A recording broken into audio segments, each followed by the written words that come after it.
जय हिंद साथियों, आप सभी का स्वागत है एक नए वीडियो में। हम लोग आज डिस्कस करेंगे बिहार पुलिस का प्रैक्टिस सेट नंबर 3 है और एक प्रीवियस ईयर में पूछे गए प्रश्न है जो भी मैं करवा रहा हूँ जीके जीएस का क्वेश्चन, वो सारे प्रीवियस ईयर पूछे गए प्रश्न हैं।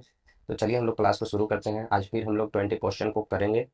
तो चलिए हम लोग शुरू करते हैं। तो सबसे पहला हमारा क्वेश्चन है कि कुतुबुद्दीन ऐबक ने कुतुबुद्दीन ऐबक कुतुबुद्दीन ऐबक ने किसे बंगाल का गवर्नर या प्रशासक नियुक्त किया है। सबसे पहला हमारा ऑप्शन है कैकूबाद, दूसरा ऑप्शन है नसरुद्दीन, तीसरा अली मर्दान और चौथा ऑप्शन है हमारा आराम शाह। तो आप लोग कमेंट कीजिए दोस्त कि इसका आंसर क्या होगा। कुतुबुद्दीन ऐबक ने किसे बंगाल का गवर्नर नियुक्त किया था, तो इसका आंसर क्या होगा, आप लोग बताइए दोस्त। तो इसका आंसर सी होगा दोस्त। इसका आंसर सी होगा, अली मर्दान। कुतुबुद्दीन ऐबक ने बंगाल का गवर्नर है जो अली मर्दान को नियुक्त किया था। चलिए इसके बारे में हम लोग कुछ फैक्ट को देखते हैं। इसके बारे में कुछ हम लोग फैक्ट देखते हैं। तो अली मर्दान को ही कुतुबुद्दीन ऐबक ने बंगाल का अली मर्दान को ही कुतुबुद्दीन ऐबक ने बंगाल का गवर्नर नियुक्त किया था। अली मर्दान को बंगाल का गवर्नर नियुक्त किया था। बंगाल का गवर्नर नियुक्त किया था। और जो बख्तियार खिलजी है वो बिहार बंगाल में मुस्लिम राज्य का संस्थापक था। बख्तियार खिलजी बख्तियार खिलजी बख्तियार खिलजी बिहार और बंगाल में मुस्लिम राज्य का संस्थापक था, जिसकी मृत्यु हो गई थी जब और बंगाल में मुस्लिम का संस्थापक था, जिसकी मृत्यु हो गई थी ना, जब इनकी मृत्यु हो गई थी तो इनकी मृत्यु के बाद अली मर्दान को बंगाल का जो गवर्नर नियुक्त किया गया था। जब इनकी मृत्यु हो गई तो अली मर्दान को बंगाल का गवर्नर नियुक्त किया गया था। इस तरह इसका ऑप्शन हमारा सी बिल्कुल करेक्ट है। चलिए अब हम लोग अगले क्वेश्चन की तरफ चलते हैं। आज का हमारा दूसरा क्वेश्चन देखते हैं। तो आज का हमारा दूसरा क्वेश्चन है कि मटर के पौधे पर अध्ययन के दौरान मेंडल ने कितने भी प्रयास विशेषक चयनित किए थे। जो मटर के पौधे पर जब मेंडल अध्ययन कर रहे थे तो उसमें कितने भी प्रयास विशेषक चयनित किए थे। पहला ऑप्शन है हमारा 5, दूसरा ऑप्शन है 7, तीसरा 9 और चौथा है 11। आप लोग कमेंट कीजिए दोस्त कि मटर के पौधे के दौरान मेंडल ने कितने भी प्रयास विशेषक चयनित किए थे। तो इसका ऑप्शन बी बिल्कुल करेक्ट हो जाएगा दोस्त। इसका ऑप्शन बी बिल्कुल करेक्ट हो जाएगा। मटर के पौधे पर अध्ययन के दौरान मेंडल ने 7 भी प्रयास विशेषक चयनित किए थे। 7 भी प्रयास विशेषक चयनित किए थे। चलिए इनके बारे में कुछ हम लोग फैक्ट देखते हैं। तो मेंडल के द्वारा मटर के पौधे के 7 जोड़ी गुणों का चुनाव किया था। 7 जोड़ी गुणों का चुनाव किया गया था। गुण का चुनाव किया गया था। मेंडल ने 3 नियम दिए थे। मेंडल के 3 नियम कौन कौन से हैं। मेंडल ने 3 नियम दिए थे। 3 नियम में से पहला नियम हमारा क्या कहता है कि प्रभाविता का नियम है। पहला नियम है जो प्रभाविता का नियम है। प्रभाविता का नियम, आप लोग ख्याल रखिएगा दोस्त, ये क्वेश्चन पूछा जा सकता है। दूसरा नियम है पृथक्करण का नियम। पृथक्करण का नियम पृथक्करण नियम। और तीसरा नियम है हमारा स्वतंत्र अपवहन का नियम। स्वतंत्र अपवहन का नियम अपवहन नियम। मेंडल ने ये 3 नियम दिए थे जब उन्होंने 7 जोड़ी मटर के पौधों का चुनाव किया था। तो चलिए हम लोग अगले क्वेश्चन की तरफ बढ़ते हैं। आज का हमारा अगला क्वेश्चन देखिए इस प्रकार है कि निम्नलिखित में से किस स्थान का पुनः नामकरण अलाउद्दीन खिलजी के द्वारा खिजराबाद कर दिया गया था। जब अलाउद्दीन खिलजी के द्वारा जो किस स्थान का नाम है जिसको खिजराबाद कर दिया गया था। हमारा पहला ऑप्शन है रणथंभौर, दूसरा ऑप्शन है हमारा भीममाल और तीसरा ऑप्शन जालौर और चौथा ऑप्शन हमारा चित्तौड़। आप लोग कमेंट कीजिए दोस्त कि इसका आंसर क्या होगा। तो अलाउद्दीन ने चित्तौड़ का जो नाम है, अलाउद्दीन थे वो चित्तौड़ का नाम को बदलकर पुनः खिजराबाद कर दिया था। इसका नाम बदलकर पुनः खिजराबाद कर दिया था। खिजराबाद क्यों किया था दोस्त, चलिए हम लोग थोड़ा इसके बारे में चर्चा करते हैं। तो चित्तौड़ मेवाड़ राज्य की राजधानी थी। चित्तौड़ है जो ये मेवाड़ राज्य की राजधानी थी। मेवाड़ राज्य की राजधानी अलाउद्दीन खिलजी ने अलाउद्दीन खिलजी ने 1303 ईस्वी में जीतकर अपने पुत्र का नाम, इन जो अलाउद्दीन खिलजी थे उनके पुत्र का नाम था खिज्र खान। उनके पुत्र का नाम था खिज्र खान के नाम पर खिजराबाद इनको रख दिया गया था। तो सबसे पहले हम लोग देखेंगे चित्तौड़। चित्तौड़ में चित्तौड़ है जो कहाँ की राजधानी है, तो ये है जो मेवाड़ की राजधानी है। मेवाड़ की राजधानी है। और अलाउद्दीन खिलजी ने इनको जीतकर 1303 ईस्वी में जीतकर अपने पुत्र खिज्र खां के नाम पर खिजराबाद कर दिया था। तो इस प्रकार हमारा ऑप्शन डी बिल्कुल करेक्ट हो जाएगा। इस प्रकार हमारा ऑप्शन डी बिल्कुल करेक्ट हो जाएगा। चलिए दोस्त हम लोग आगे बढ़ते हैं अगले क्वेश्चन की तरफ। आज का हमारा अगला क्वेश्चन इस प्रकार है कि किस वर्ष में श्री नीतीश कुमार प्रथम बार बिहार के मुख्यमंत्री बने थे? कब बने थे? शुरू में नीतीश कुमार जब बिहार के मुख्यमंत्री थे तो कब बने थे? बहुत इंपॉर्टेंट क्वेश्चन है दोस्त, जरूर आप लोग इसको याद कर लीजिएगा, बिहार पुलिस में बिल्कुल पूछा जा सकता है, तो याद कर लीजिएगा दोस्त। पहला ऑप्शन हमारा 1997, दूसरा 1999 और तीसरा 2000, चौथा ऑप्शन है हमारा 2005। तो आप लोग कमेंट कीजिए दोस्त कि कब बने थे मुख्यमंत्री नीतीश कुमार है जो, वो कब बने थे? तो श्री नीतीश कुमार हैं जो सन 2000 में, श्री नीतीश कुमार हैं जो सन 2000 में, 2000 ईस्वी में पहली बार बिहार के मुख्यमंत्री बने थे। पहली बार बिहार के मुख्यमंत्री बने, बिहार के मुख्यमंत्री बने थे। और नीतीश कुमार पहली बार 1985 में विधायक चुने गए थे। नीतीश कुमार पहली बार विधायक चुने गए थे 1985 में, पहली बार में विधायक चुने गए थे 1985 में। और सबसे बड़ी बात है कि नीतीश कुमार हैं जो 8वीं बार, नीतीश कुमार हैं जो शुरू से 8वीं बार बिहार के मुख्यमंत्री के रूप में पद ग्रहण इस साल भी किए हैं। मुख्यमंत्री के रूप में, मुख्यमंत्री के रूप में इस बार भी पद ग्रहण किए हैं। 8वीं बार लगातार उन्होंने मुख्यमंत्री का जो है जो पद संभाले रहा था। तो चलिए हम लोग अगले क्वेश्चन की तरफ बढ़ते हैं। अगला क्वेश्चन हमारा किस प्रकार है?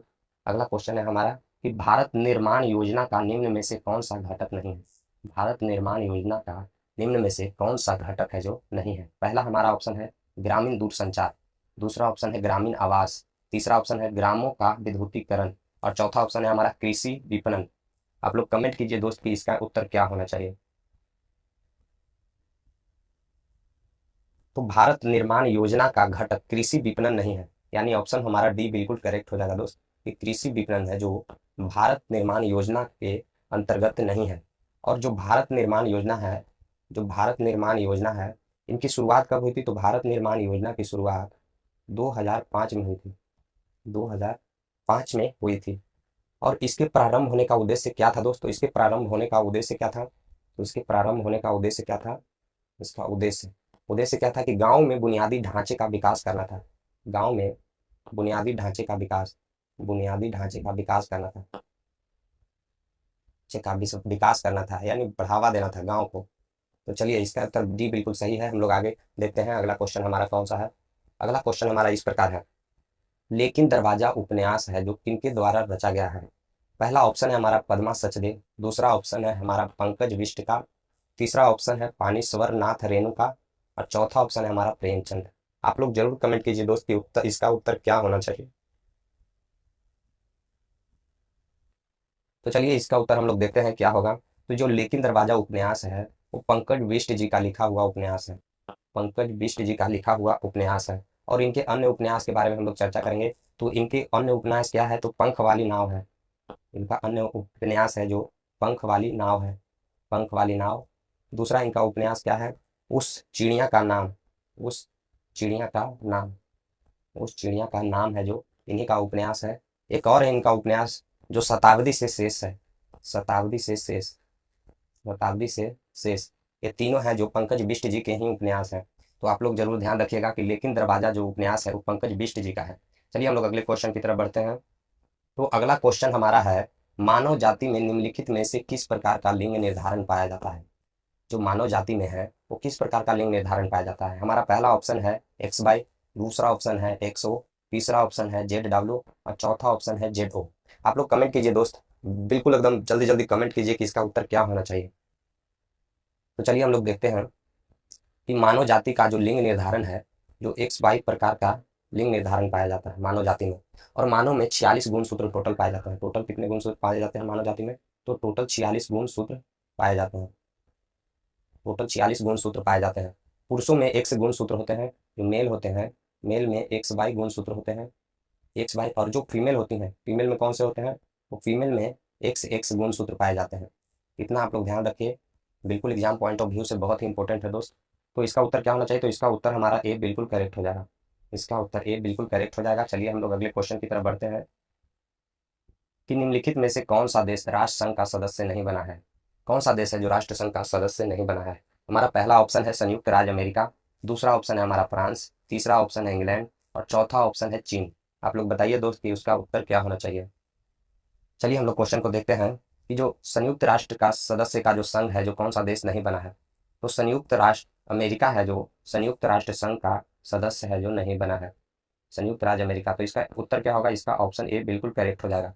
और जो संयुक्त राष्ट्र है, ये जो राष्ट्र संघ का सदस्य है, उसकी स्थापना कब हुई थी दोस्त? तो संयुक्त राष्ट्र संघ की स्थापना 1920 ईस्वी में हुई थी।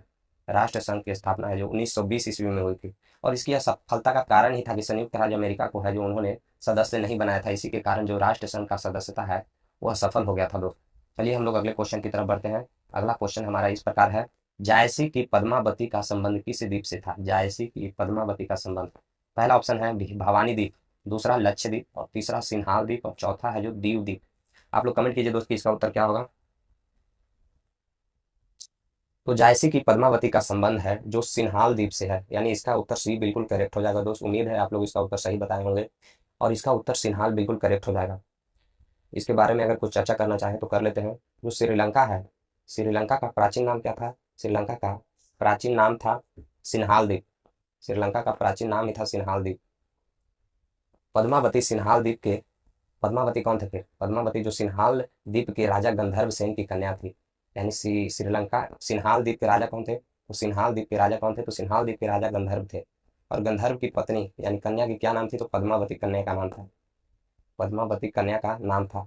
और पद्मावती ने 1303 में जोहर प्रथा शुरू की थी। ये जो पद्मावती हैं वही इन्होंने 1303 ईस्वी में जोहर प्रथा शुरू की थी। बहुत इंपॉर्टेंट है दोस्त, जोहर प्रथा शुरू की थी, याद रखिएगा, जोहर प्रथा शुरू किया था इन्हीं। चलिए हम लोग अगले क्वेश्चन की तरफ बढ़ते हैं। आज का हमारा अगला क्वेश्चन है इस प्रकार है, ऑक्सीजन के एक अणु का द्रव्यमान कितना होता है? पहला ऑप्शन 16 ग्राम, दूसरा ऑप्शन 32, तीसरा 2.66 गुना 10⁻23 ग्राम, और डी ऑप्शन है हमारा 5.31 गुना 10⁻23 ग्राम। तो ऑक्सीजन, ऑक्सीजन हम लोग इसको कहते हैं, तो ऑक्सीजन ये हो गया। एक का मान हमारा कितना होता है? 8 दूनी 16, यानी 16, यानी 2 ऑक्सीजन है तो 2 ऑक्सीजन का मान कितना हो जाएगा? 16 दूनी 32 ग्राम। उम्मीद है इसका उत्तर बिल्कुल आप लोग सही बताएंगे, तो ये 32 ग्राम हमारा है जो राइट आंसर हो जाएगा। चलिए हम लोग अगले क्वेश्चन की तरफ बढ़ते हैं। यदि भारत में विदेशी मुद्रा की मांग बढ़ जाती है तो भारतीय मूल्यों मुद्रा रुपयों का क्या हो जाएगा? तो पहला ऑप्शन है मूल्य ह्रास हो जाएगा, दूसरा ऑप्शन है मूल्य बढ़ जाएगा, तीसरा ऑप्शन है अपरिवर्तित रहेगा, या चौथा ऑप्शन है मजबूत होगा। आप लोग कमेंट कीजिए कि क्या होगा इसका। इकोनॉमिक्स का क्वेश्चन है दोस्त। यदि भारत में विदेशी मुद्रा की मांग बढ़ती है तो भारतीय मुद्रा का मूल्य है जो ह्रास हो जाएगा, यानी इसका ऑप्शन ए बिल्कुल करेक्ट है। इसका ऑप्शन ए बिल्कुल करेक्ट है। जाती है जब कोई विदेशी मुद्रा की मांग बढ़ जाएगी, विदेशी मुद्रा की मांग बढ़ जाएगी, मुद्रा की मांग बढ़ जाएगी, तो अपने ही देश की मूल्यों का ह्रास हो जाएगा। अपने देश की मुद्रा का क्या हो जाएगा? अपने देश की मुद्रा का जो मूल्य है जो ह्रास हो जाएगा, मूल्य ह्रास हो जाएगा, यानी भंडार में कमी हो जाएगा। तो चलिए इसका ऑप्शन ए बिल्कुल करेक्ट है दोस्तों। चलिए हम लोग अगले क्वेश्चन की तरफ बढ़ते हैं। आज का हमारा अगला क्वेश्चन इस प्रकार है, भारतीय संविधान में संसदीय लोकतंत्र तथा न्यायिक सर्वोच्चता क्रमशः किन देशों से अंगीकृत किए गए हैं? यानी जो संसदीय लोकतंत्र और न्यायिक सर्वोच्चता है वो किस देश से लिए गए हैं? पहला ऑप्शन है हमारा ब्रिटेन और फ्रांस, दूसरा ऑप्शन है प्रूसू एंड यूएसए, तीसरा ऑप्शन है यूएसए एंड स्विट्जरलैंड, और चौथा ऑप्शन है ब्रिटेन और यूएसए। आप लोग जरूर बताइए दोस्त कि इसका उत्तर क्या होगा। इसका उत्तर क्या होगा? तो इसका उत्तर डी बिल्कुल करेक्ट होगा दोस्त। जो संसदीय लोकतंत्र है वो ब्रिटेन से लिया गया है, और जो न्यायिक सर्वोच्चता है जो यूएसए से लिया गया है। तो इसलिए हमारा डी ऑप्शन बिल्कुल करेक्ट हो जाएगा। बहुत ही इंपॉर्टेंट क्वेश्चन है, ध्यान रखिएगा। एग्जाम पॉइंट ऑफ व्यू से पिछली बार एग्जाम में पूछा गया था दोस्त कि जो संसदीय लोकतंत्र और न्यायिक सर्वोच्चता किस देश से लिया गया है, तो इसका आंसर डी बिल्कुल करेक्ट हो जाएगा। चलिए हम लोग अगले क्वेश्चन की तरफ बढ़ते हैं। हमारा अगला क्वेश्चन है, भारत की कौन सी नदी हीराकुंड बांध से संबंधित है? भारत की कौन सी नदी है जो हीराकुंड बांध से संबंधित है? तो पहली ऑप्शन है हमारा दामोदर नदी को, दूसरा ऑप्शन है महानदी, तीसरा ऑप्शन है कावेरी, और चौथा है सोन नदी। आप लोग बताइए दोस्त कि इसका उत्तर क्या होगा। तो हीराकुंड बांध है जो महानदी पर बनाया गया है, जो हीराकुंड बांध है, हीराकुंड बांध है जो महानदी पर बना है, महानदी पर बना है या बनाया गया है। और यह भारत के किस राज्य में है? भारत के ओडिशा राज्य में है, भारत के ओडिशा राज्य में है। तो इसका ऑप्शन हमारा कौन सा सही होगा? तो इसका ऑप्शन बी हमारा बिल्कुल करेक्ट होगा दोस्त, कि जो हीराकुंड बांध है वो महानदी पर बनाया गया है। और हीराकुंड बांध है जो भारत का सबसे लंबा बांध है, हीराकुंड बांध है जो भारत का सबसे लंबा बांध है, भारत का सबसे लंबा बांध है, सबसे लंबा बांध है। चलिए और सबके बारे में हम लोग चर्चा करते हैं।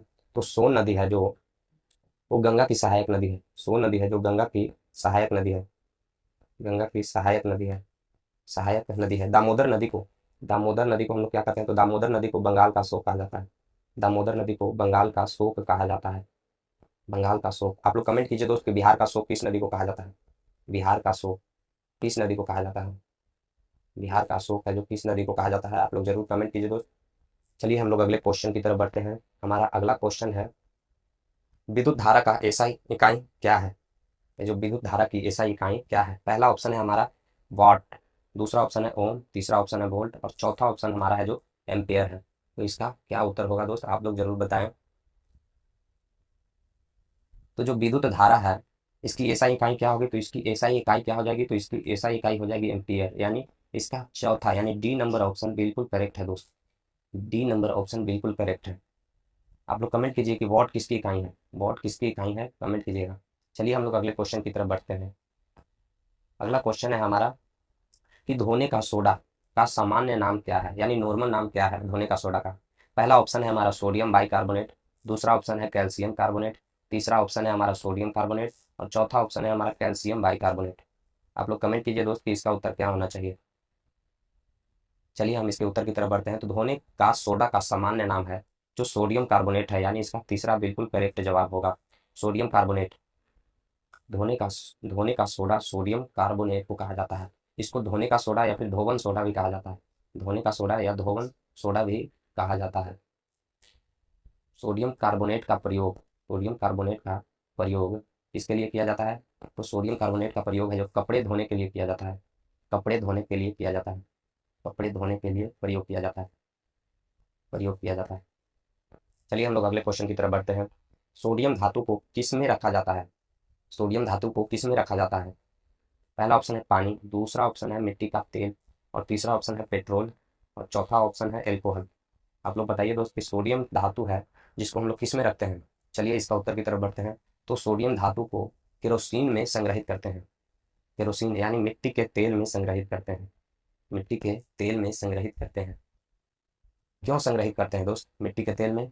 क्योंकि जब ये बाहर खुले में रखे जाते हैं तो ये आग पकड़ लेते हैं। जब ये बाहर खुले में रखे जाते हैं तो ये आग पकड़ लेते हैं, इसलिए इनको केरोसिन तेल में डुबा करके सोडियम धातु को रखा जाता है। चलिए हम लोग अगले क्वेश्चन की तरफ बढ़ते हैं। हमारा अगला क्वेश्चन है, पीएच शब्द का क्या अर्थ होता है? पीएच शब्द का क्या अर्थ होता है? पहला ऑप्शन है अम्लता और क्षयता, दूसरा ऑप्टिकल घनत्व, तीसरा इलेक्ट्रिकल कंडक्टिविटी और चौथा तापमान। आप लोग बताइए दोस्त, ये बहुत ही इंपॉर्टेंट है, इस बार बिल्कुल गारंटी के साथ है पेपर में आएगा दोस्त, आप लोग लिख करके ले लीजिएगा, ये बहुत ही इंपॉर्टेंट है। तो पीएच शब्द का क्या अर्थ होता है? पीएच शब्द को हम लोग क्या कहते हैं? पीएच शब्द को पीएच शब्द को क्या कहते हैं? तो पीएच शब्द को power power of hydrogen power of hydrogen कहा जाता है। इसका full form power of hydrogen होता है, यानी हाइड्रोजन की शक्ति, यानी हाइड्रोजन की शक्ति, हाइड्रोजन की शक्ति। इसको हम लोग अम्लता या क्षारीयता भी कह देते हैं। अम्लता या क्षारीयता भी कह देते हैं। तो इसका ऑप्शन कौन सा होगा? तो इसका ऑप्शन ए बिल्कुल करेक्ट होगा, अम्लता और क्षारीयता। चलिए हम लोग अगले क्वेश्चन की तरफ बढ़ते हैं। हमारा अगला क्वेश्चन है, प्रकाश संश्लेषण के दौरान कौन सी गैस का उपयोग होता है? जब पौधा प्रकाश संश्लेषण करता है तो उस समय कौन सी गैस का उपयोग होता है? पहला ऑप्शन है हमारा नाइट्रोजन, दूसरा ऑप्शन है हमारा मीथेन, तीसरा ऑप्शन है कार्बन डाइऑक्साइड और चौथा ऑप्शन है हमारा ऑक्सीजन। आप लोग बताइए दोस्तों इसका उत्तर क्या होना चाहिए? इसका उत्तर क्या होना चाहिए? तो प्रकाश संश्लेषण में कार्बन डाइऑक्साइड का उपयोग बहुत ज़्यादा होता है। प्रकाश संश्लेषण के दौरान जो कार्बन डाइऑक्साइड है उनका उपयोग ज़्यादा होता है, उनका उपयोग है जो बहुत ज़्यादा होता है। चलिए हम लोग अगले क्वेश्चन की तरफ बढ़ते हैं। अगला क्वेश्चन है हमारा कि निम्नलिखित में से किस ईंधन का कैलोरी मान सबसे अधिक होता है, यानी which of the flowing fuel has the highest calorific value. पहला है हमारा ऑप्शन रसोई गैस, दूसरा हाइड्रोजन और तीसरा पेट्रोल और चौथा मीथेन। तो आप लोग बताइए दोस्त कि इसका उत्तर क्या होना चाहिए। ये बहुत ही इंपॉर्टेंट क्वेश्चन है दोस्त, बहुत ही इंपॉर्टेंट क्वेश्चन है, लिख करके ले लीजिएगा। ऐसे ही सवाल पूछे जाते हैं और पिछले साल पूछे भी गए हैं, ये सवाल पिछले साल पूछे भी गए हैं। तो बताइए दोस्त इसका उत्तर क्या होना चाहिए? तो इसका उत्तर होगा हाइड्रोजन। इसका उत्तर हो जाएगा हाइड्रोजन, क्योंकि हाइड्रोजन का कैलोरीफिक वैल्यू यानी कैलोरी मान है जो सबसे अधिक होता है। हाइड्रोजन का कैलोरी मान है जो सबसे अधिक होता है। हाइड्रोजन का कैलोरी मान है जो सबसे अधिक होता है, 1,50,000 किलो जूल पर केजी होता है। कैलोरी मान हाइड्रोजन का है सबसे अधिक। चलिए हम लोग अगले और आखिरी क्वेश्चन की तरफ बढ़ते हैं। ये हमारा आखिरी क्वेश्चन है दोस्त, इसके बाद हमारा सेशन खत्म हो जाएगा। तो देखते हैं कितना प्रतिशत भूजल मानव के उपयोग के लिए प्रयुक्त होता है। सबसे पहला ऑप्शन है हमारा केवल 2.7%, अगला ऑप्शन है हमारा 1% से कम, तीसरा ऑप्शन है 70% और चौथा ऑप्शन है केवल 30%। आप लोग बताइए कि इसका उत्तर क्या होगा। कितना प्रतिशत है जो जल जो हमारे लिए उपयोग होता है। तो इसका उत्तर क्या होगा दोस्तों, इसका उत्तर हो जाएगा कि 1% से कम। वैसे हमारा देखिए, वैसे हमारा है जो जल की प्रचुरता है, जल प्रचुर मात्रा में है, प्रचुर मात्रा में है। लेकिन जो पीने योग्य जल है, जो पीने योग्य जल है, पीने योग्य जल 0.3% ही है, वो हमारे काम के लिए है। बाकी तो सब समुद्र में 99.7% है जो महासागर में है, महासागर में है। जल बर्फ की परत में है, बर्फ की परत में है, वायुमंडल में तैर रहा है, वायुमंडल में तैर रहा है, फिर भी उपयोग करने योग्य 0.3% ही है। ये सब जल का कोई मोल नहीं है दोस्त, क्योंकि इनमें लवण पाया जाता है। इसीलिए जल हमारा है जो 0.03%, यानी इसका उत्तर बी हमारा बिल्कुल करेक्ट होगा दोस्त। इस तरह सेशन हमारा खत्म होता है दोस्त। आप लोग को कैसा लगा है कमेंट में जरूर बताएं। इसमें से 2 क्वेश्चन या 3 क्वेश्चन जरूर बिहार पुलिस के एग्जाम में पूछा जाएगा, ये मैं दावे के साथ कह सकता हूँ। तो चलिए हम लोग क्लास को यहीं समाप्त करते हैं। जय हिंद, अगली क्लास में मिलेंगे।